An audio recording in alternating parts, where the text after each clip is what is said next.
Champions ট্রফির জন্য বাংলাদেশ দল মোটামুটি গোছানোই ছিল। অপেক্ষা ছিল শুধু তামিম ইকবাল ও সাকিব আল হাসানের জন্য। সিলেটে 2 দফায় বৈঠকের পর চূড়ান্ত সিদ্ধান্ত নিতে নির্বাচকদের কাছ থেকে সময় নেন তামিম। সময় নিলেও দল ঘোষণার 2 দিন আগে নিজেই জানিয়ে দেন আন্তর্জাতিক ক্রিকেটে তার আর ফেরা হচ্ছে না। পরদিন আসে সাকিবের বোলিং নিষেধাজ্ঞা বহাল থাকার খবর।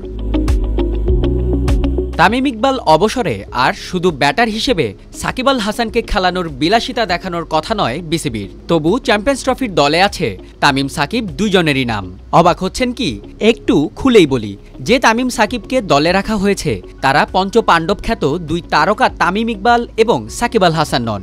দলে ঢোকানো হয়েছে তরুণ ওপেনার তানজিদ হাসান তামিম এবং পেসার তানজিম হাসান সাকিবকে।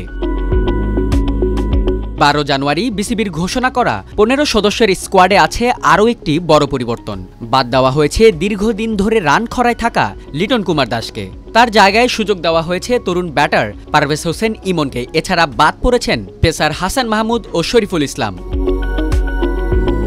নাজমুল হোসেন শান্তকে অধিনায়ক করে ঘোষণা করা 15 সদস্যের স্কোয়াডে আরও আছেন সৌম্য সরকার, তানজিদ হাসান তামিম, পারভেজ হোসেন ইমন, তাওহিদ হৃদয়, মুশফিকুর রহিম, মাহমুদুল্লাহ রিয়াদ, জাকের আলী অনিক, মেহেদী হাসান মিরাজ, রিশাদ হোসেন, নাসুম আহমেদ, তাসকিন আহমেদ, মুস্তাফিজুর রহমান, তানজিম হাসান সাকিব ও নাহিদ রানা।